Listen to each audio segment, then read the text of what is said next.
physical cravings. If a woman craves steak around her menstrual cycle, that can sometimes tie to a need for more iron. But then with, emotional cravings, you're looking at things like, are there foods that you associate with simpler times, happy memories, and often that might be like more quote unquote fun foods, like ice cream and cookies and snack foods, or nostalgic foods like a PB&J sandwich. I do encourage thinking about what specifically about that food is appealing. Is it a texture? Is it a flavor? Or is there a nutrient in there that maybe you really need? And that gives you some clues as to maybe some healthier versions that you might consider having to satisfy that craving.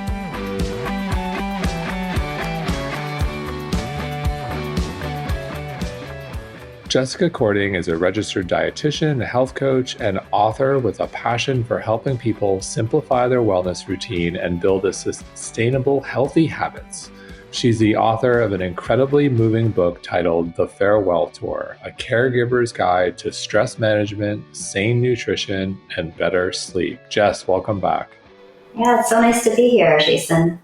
So I found your book to be incredibly moving and I think a great resource for a lot of people who are struggling with illness, specifically terminal illness in their families.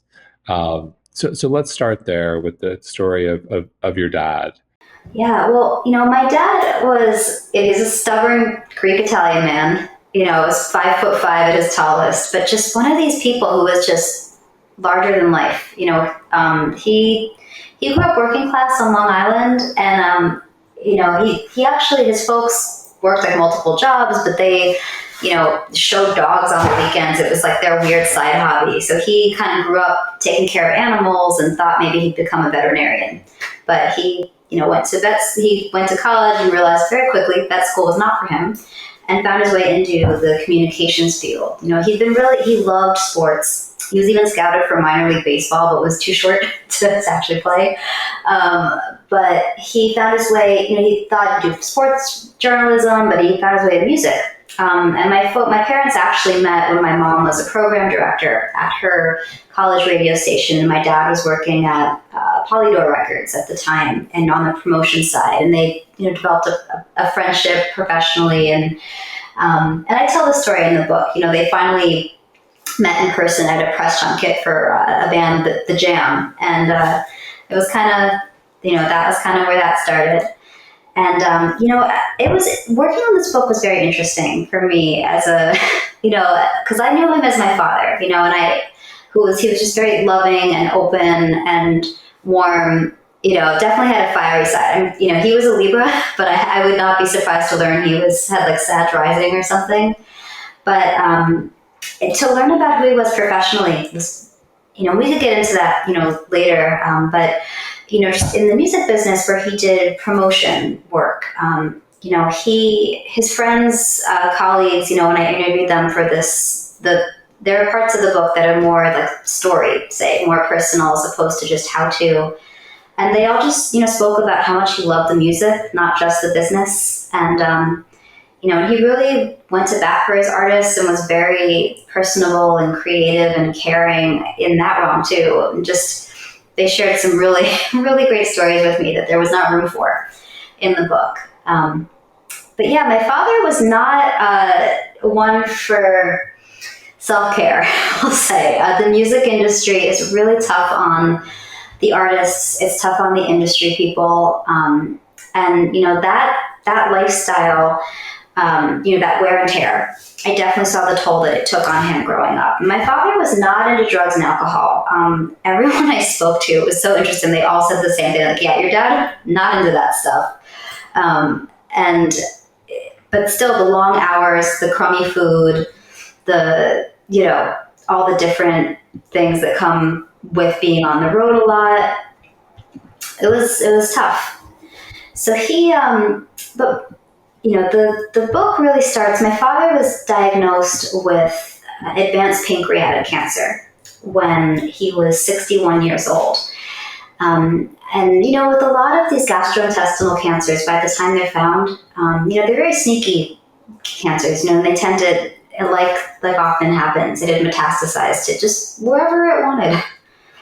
So his doctors told us that surgery was not an option.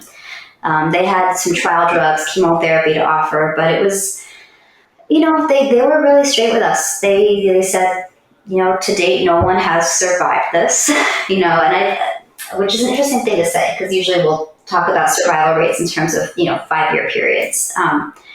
But it put things in perspective really quickly. I think some health conditions, there's this idea that you can fight it, you can beat it. And this was a little bit different.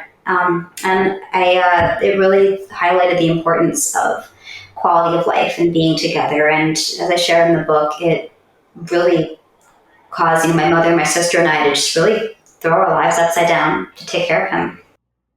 So managing stress in a situation where a loved one is diagnosed with a terminal illness is difficult, obviously, for anyone. Do you think there are a unique set of challenges for someone like yourself who's facing that? But you're an RD, you're an expert in nutrition. Do you think because of your background and skill set that the challenges were different? Oh yeah, it was. I thought, I had at the time my dad was diagnosed, I was in my 3rd or 4th year working as one of my roles when I was working like 7 days a week doing many different things. But I was a dietitian for an ALS clinic, and which is literally I would get to know my patients and their families better, as I watched them die a slow, painful death. It was like I thought it was great practice for if any of my loved ones ever became sick with something really, terminal. And I had a lot to learn, turned out. But what was unique about being a dietitian in the caregiving role was, on the one hand, I think part of it was knowing too much, like knowing all the things that can go wrong. But also, I think understanding some of the lifestyle factors involved in disease risk, that I did struggle with some guilt, and I do talk about this in the book, just of being like, wow, I'm a licensed professional and I couldn't save my father. Like, how did I go wrong? That was something I struggled a lot with. And when it came to managing his symptoms, his side effects of the medications, because there were many, I had some good clinical understanding of things that could help, things that might not be so helpful.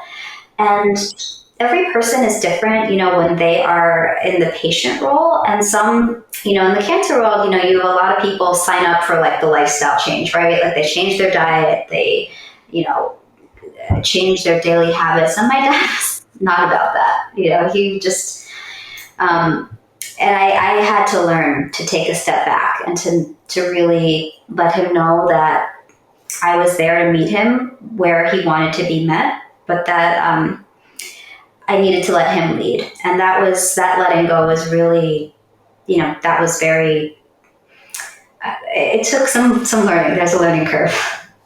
Yeah. We have Melissa Urban on the next show that's going to drop, and she wrote an incredible book on boundaries. And I brought up this very subject of navigating boundaries with a family member who is maybe not necessarily being as healthy as they could be, and someone you love, and they're making decisions that just aren't the right decisions. How do you broach that? And she had a pretty hard line, and that line was, you don't. And I was like, really? And unless that person wants to make change or ask for your help, even though it may be really, really painful, you kind of got to stay out of it. And again, I don't necessarily agree with that, but I understand where she's coming from. It's hard. It's really hard. And so, what came to mind for me in hearing you speak and reading the book was, so you're too knowledgeable, and that's hard to deal with the loved one in those conversations. And how do we navigate this, or how do we manage this? And knowing, to your point, all the things that can go wrong. So it's like dealing with the patient, the person you love. And then there's the other side with navigating conversations with doctors and caregivers and people, many of whom, there are a lot of them out there who are doing fabulous work, but unfortunately there's a large segment of that population who doesn't really know much or care about care about the work you do, I do, we do, all of our listeners believe in, where it's, you just have to go to a cafeteria in a hospital and you'll see what I mean. So how do you find that? That was interesting. I will say his team was pretty open-minded. Certain disciplines are more open to like complementary and alternative therapies, and not that nutrition is a complementary therapy by any means, but I do find in the oncology space there does seem to be more respect for nutrition than maybe some others. Yeah, well, we won't go there today, but that said, I found I definitely, again, I was asking a lot of questions. I was hounding his labs. I always wanted to ask about the labs and the drugs and drug nutrient interactions, so I remember like sometimes I would probably annoy my folks. I'd sit there in the doctor's office with them, like just, they would be asking their questions. Like, well, I have a whole other list of questions for you. And it was, but I will say, by and large, the doctors that we worked with on his team were very, very respectful of answering and addressing all of our questions. He worked with a nurse practitioner very closely who was so helpful.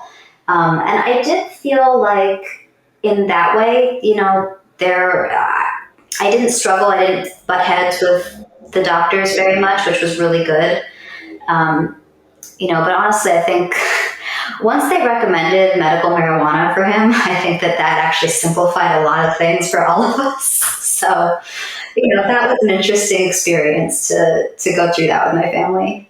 I'm glad you mentioned nutrient drug interaction, because that I think goes way beyond just serious terminal illness. I think it's everyday prescriptions. Doctors, in my opinion, don't talk enough when someone goes their prescription of, like, they don't talk enough about absorption, about what foods to kind of avoid. You have to kind of read the fine print of prescription and really pay attention. Then you have to be educated, like, well, does this food have iron? Does this have potassium? And that's something we don't, in my experience, doctors don't do well.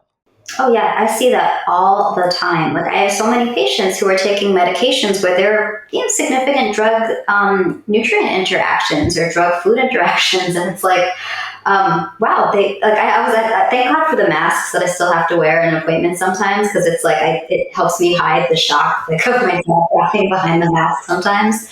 But yeah, you do have to ask and advocate for yourself or for your loved one, because some practitioners are wonderful and will give all that information, and others, I think it's not top of mind for them, so they don't think to mention it because they've got so many other things on their mind.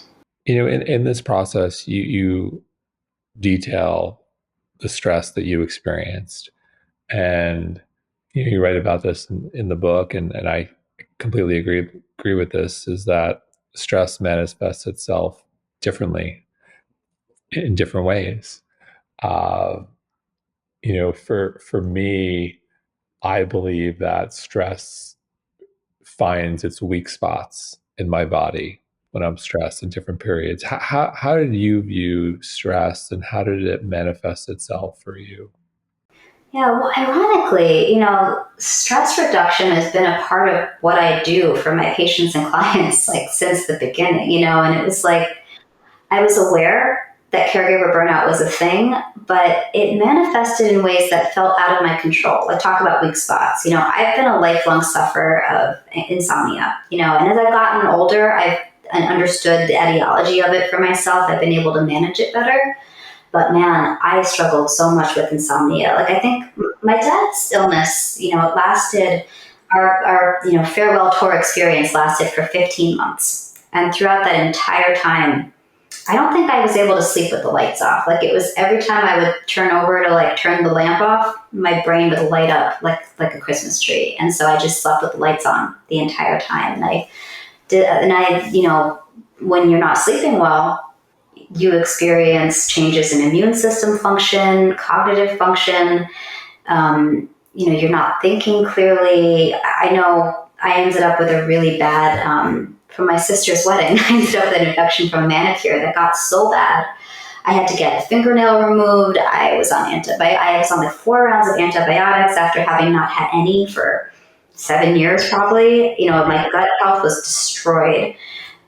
So I had to get a root canal. It was like a whole cascading effect. And I think a lot of it stemmed from the stress sleep cycle that I got caught up in. And I was also drinking too much coffee. And I was still drinking alcohol at that point. So that definitely did not help. Even though I didn't drink much or ever by myself, like I did, use, meeting friends for drinks as a way to unwind. And that did not help my sleep at all. And so what ultimately worked for you in terms of all the tools in your toolkit, and what didn't work in helping you manage stress? Everyone's got their go-tos. What ultimately worked for you to help you manage? Because you can't eliminate stress. You can only manage it. Yes, I get so frustrated when I hear practitioners say to reduce your stress. I'm like, excuse me, what planet are you living on where we are able to actually eliminate stressors? Like, it's all about the management. And as a dietitian and health coach, I did have a good understanding of the role that food can play. I definitely, in the book, I share a lot of the importance of blood sugar with stress response and stress management. So focusing on having a balance of protein, fat, complex carbohydrates spread through the day, limiting sugar. Those things were huge for me. But staying hydrated, that was a big thing. And incorporating specific foods that were helpful for stress response, like omega-3 fatty acids. I got really into frozen berries. I think I was just craving the antioxidants, a lot of fermented foods, prebiotic rich foods. And then I also exercise. We have so much research on the mental and physical benefits of exercise, and I definitely lean into that. I was probably doing a little too much cardio because that was as a Sagittarius and a queen of overuse injuries. Like I found that repetition very soothing. But I also was doing a lot of Pilates, yoga, and those were good counterbalances for that. And strength training, that's always been a good stress reliever for me. So I would say that nutrition and exercise worked very well for me. But then, my sleep was shot. I tried everything. If CBD had been more widely available, or if I had sought a medical marijuana prescription, I think both of those things might have benefited me. Department, but no, I tried all the sleep hygiene stuff that was more widely available at that time. But really, I found that I don't want to say my fatal flaw, but something that I have noticed in myself when I get stressed or feel overwhelmed or out of control is I get to work. And I think I poured a lot of energy into distracting myself with work. Even though I was there caring for my dad, I definitely kept busy. And that was, at the time, I think it felt like it was working, but in retrospect, it did not work very well at all. Wow. So in terms of diet, it sounds like you were doing a lot of the right things, having your healthy fats, your omega-3s, your antioxidants, your berries. And, I think for many people, it's common sense, okay, yeah, I need to eat well when I'm stressed. But when it comes down to it, when you're in that moment, it can often be difficult, especially when you have that craving. And so can you talk a bit more about food cravings, and specifically the difference between physical and emotional cravings, and how to deal with both? Yeah, cravings are fascinating. It blows my mind that as a culture, there's still this emphasis that we should be trying to crush them or conquer them, and that does not work. But they're giving us clues as to things that we want or need, whether that's physical, mental. So in the book, I do share that some of the specific foods I was craving were sardines packed in olive oil. I don't know why. I didn't even know until that point in life. I was, 31 years old when my dad was diagnosed. I couldn't stop eating them. It's such a nutritious food to crave. It's like, if you're talking about nutrient density, sardines, if you eat sardines, that's kind of a good place to be. Yeah, I was like, this is because I was just kind of mentally prepared. I was like, okay, people crave like junk food when they're stressed. Like, so that was a surprise, you know. So that, I was like, okay, so I got curious. I was like, all right, why do I want these? Okay, omega 3s, vitamin D, B12, protein, like all things I can use right now. But I also found myself really. I suddenly developed a taste for butter, which was very interesting. Not something I was used to cooking with. Like for some reason, one of the foods I really wanted to eat all the time was radishes cooked in butter. It was the most random thing. So that was something that was interesting. And I will say my LDL cholesterol did go up a little bit during that time. And I don't know if it was from the butter, but that was something I experienced. Not that I'm anti-butter by any stretch, but it was just unusual. And I think I have a tendency, to crave high energy foods when stressed, and that's a very physiological response. Other examples of physical cravings, if a woman craves steak around her menstrual cycle, that can sometimes tied to a need for more iron.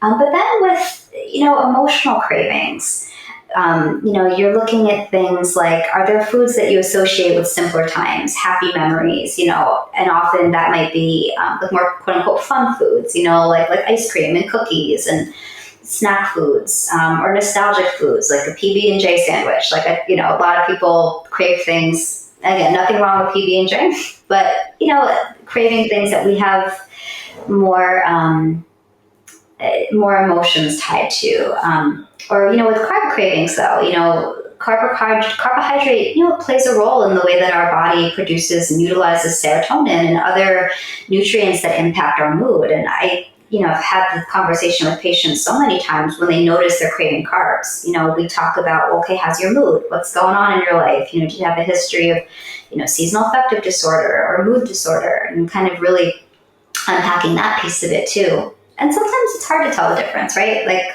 you might have a craving that's both physical and emotional in nature, and how do you respond? But I always encourage getting curious about the craving and just really being honest with yourself. I think if we tune out the noise about what we shouldn't be eating and just really listen to what our body is telling us, asking us, that's going to give us a clue as to how to respond. Sometimes it is worth it to just, if it's an unhealthy food, but you're really fixated on it, just to have a serving of that food and move on with your life, as best you can. And other times where it's something that comes up more often and it might be, something that is not going to necessarily be helpful to you to, continuously indulge that craving. I do encourage thinking about what specifically about that food is appealing. Is it a texture? Is it a flavor? Or is there a nutrient in there that maybe you really need? And that gives you some clues as to maybe some healthier versions that you might consider having to satisfy that craving. So that's just a few things I've used with patients and clients. And something that's worked for me is this idea of when in doubt, just drink water. or for me, I love black coffee. I love coffee, and I could drink quite a bit, uh, and I have no problem sleeping, and I don't get anxious. So coffee is a number two for me. Like when in doubt, like if it's the mid afternoon, as long as it's not too late, drink water, and maybe have a cup of coffee, and try to like understand what's really going on here. Well, yeah, give yourself a little time to kind of like let the brain and the body communicate a little bit, figure it out. And so going back to like this process you went through, I think so many of us are inclined to just try to fix everything. And you have a chapter title, which I loved, Fix What You Can. Can you elaborate on fix what you can? I think there's such a great lesson there for us. Yeah, well, as you said, there is this like desire to fix the problems, and I'm a fixer. I just like I hate problems I can't fix and the puzzles I can't solve. Like that's the stuff that'll keep me up at night. But there's always going to be things that we can't fix. Whether it's things we can't fix for ourselves, things we can't fix for others, for the world, right? And I find that there is tremendous power in fixing the little things that we can do something about. And a lot of that comes down to, identifying the stuff that we can't fix. But for the things that we can do something about, coming up with a plan to address that specific thing. And it just can be so empowering and heartening when you can show yourself that you can make a small change. And, obviously this can translate in so many different ways. But I think for caregivers, it's especially important because when you feel out of control or you feel like you're not doing it right or you're getting it all wrong, not doing enough, fixing the things that you can fix can be a really powerful mindset shift. And in terms of building healthier habits for yourself, supporting your loved ones, a little can really go a long way too.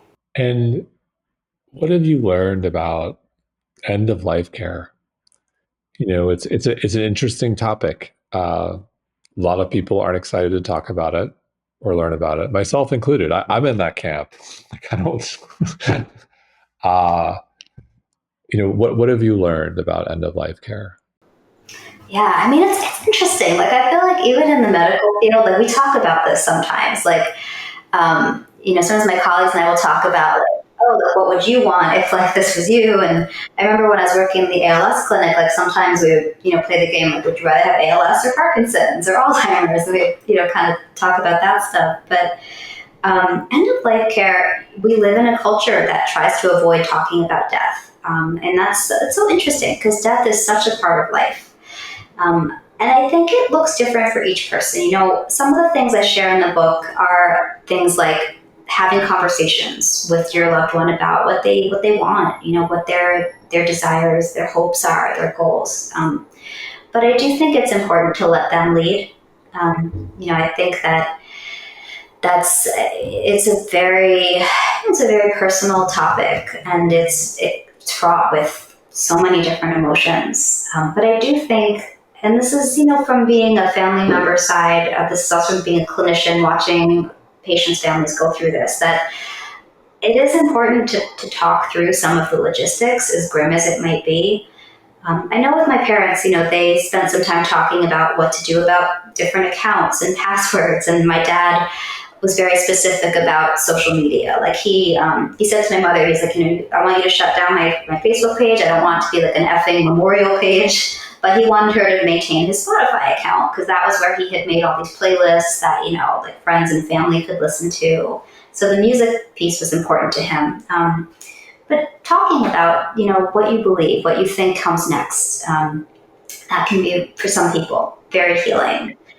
My dad was not super into that part, but interestingly, he converted to Catholicism the last 6 months of his life. That was kind of how he knew that things were winding down for him. He was Greek Orthodox and had been very resistant to converting because he knew it would piss off my grandfather.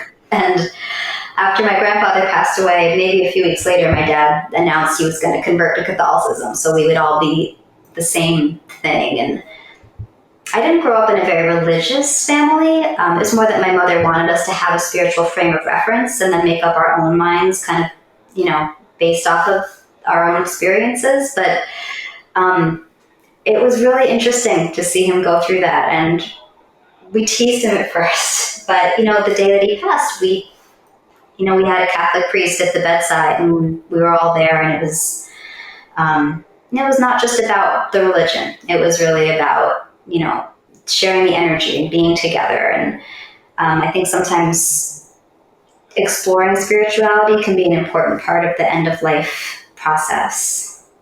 You mentioned the end of life process and frame of reference, and I think of the title, Farewell Tour. I thought it was such an interesting and beautiful frame to think about the end of life journey. So let's just spend a moment there and clue us into the conversation you have with your dad and how you thought about the farewell tour. Yeah, well, and this was probably the last few months of his life after he became the new Catholic.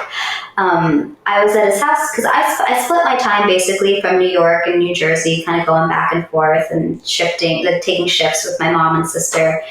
And I remember one day I was in his kitchen and he was on the phone, he's, talking to somebody, and he hangs up and he kind of chuckles to himself. He's grabbing an ice cream bar from the fridge, it's just kind of, it's like, man, once they know you're dying, everybody wants a piece of you.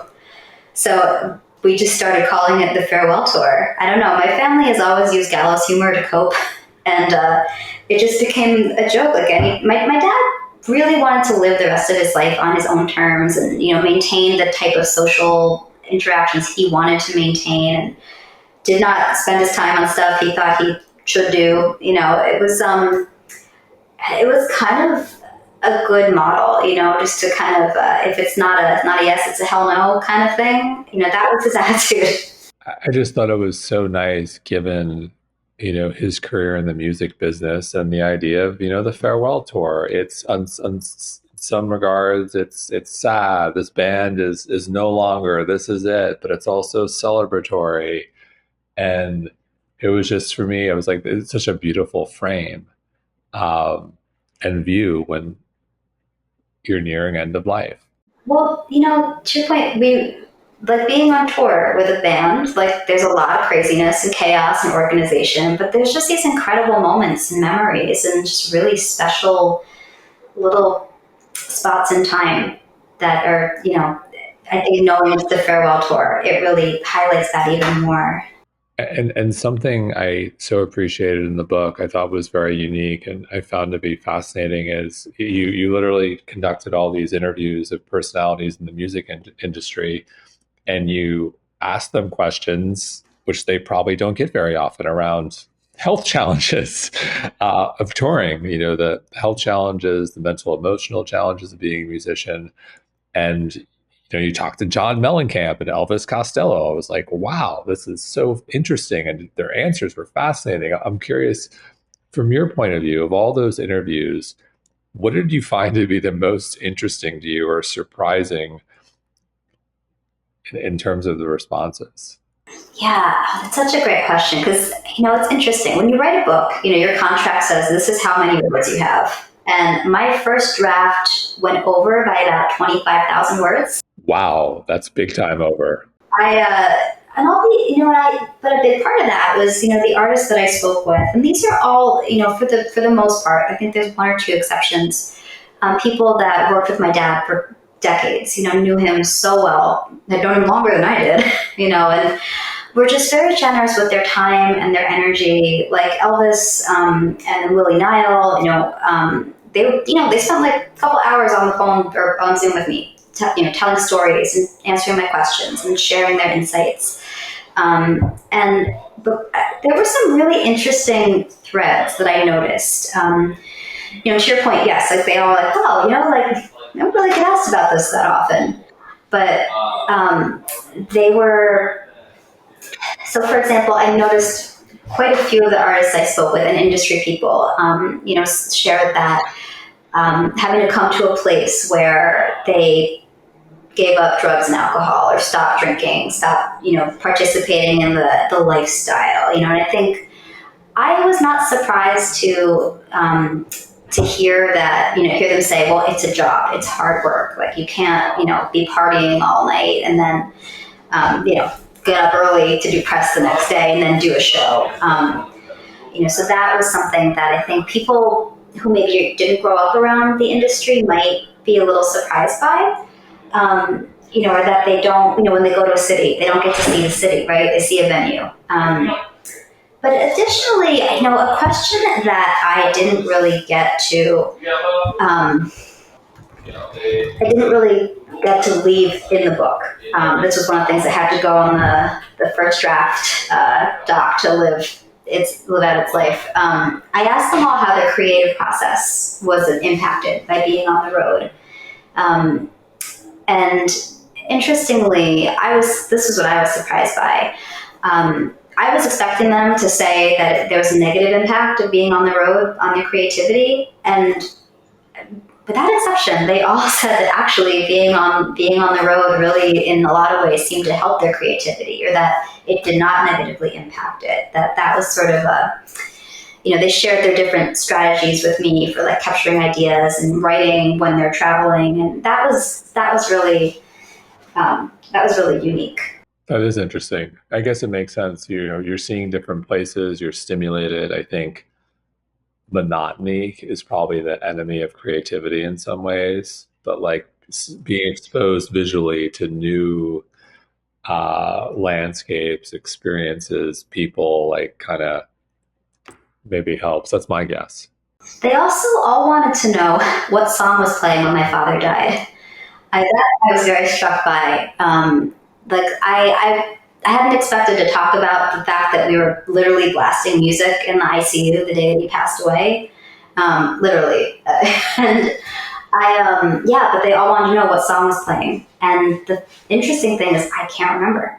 I know that my dad was really into jazz in the last few months of his life. Like we'd been playing classic rock all day for him.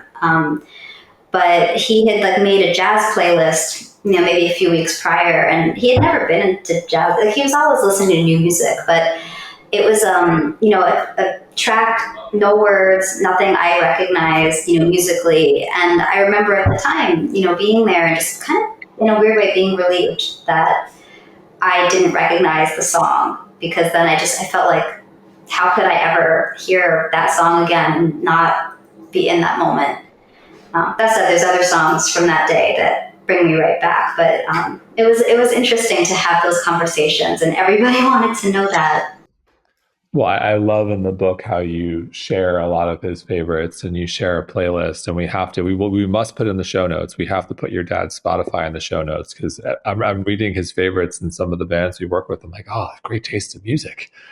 Like Pink Floyd, I went to I remember seeing that. I was on that tour. I saw Pink Floyd twice. You talk about the Division Bell. I think that tour in '94, I saw them at Yankee Stadium and Foxborough. I saw them twice. Wow, I mean, how could you not? Like, if you have the opportunity, gosh. Yeah, unbelievable. I was 18 years old, 19 years old at the time, so you can only imagine the amount of me back then and the amount of alcohol consumed. For one of them, for the other one, I was sober, but for one, but wow, great! What such a tremendous experience you must have had. So, in closing, for anyone going through this right now with a loved one who's facing, an unsurmountable illness or something that may be terminal, what advice do you have for someone going through this? Yeah, I think, regardless of how much time you have or don't have, really focus on taking it one day at a time, 1 hour at a time if you need. And to go back to what we were discussing earlier, like, focus on what you can do. It can be so overwhelming to think about all the things that are beyond your control or that you feel you're not doing well. And just really do what you can, and remind yourself that that's enough. Jess, thank you so much. Thank you for having me, Jason.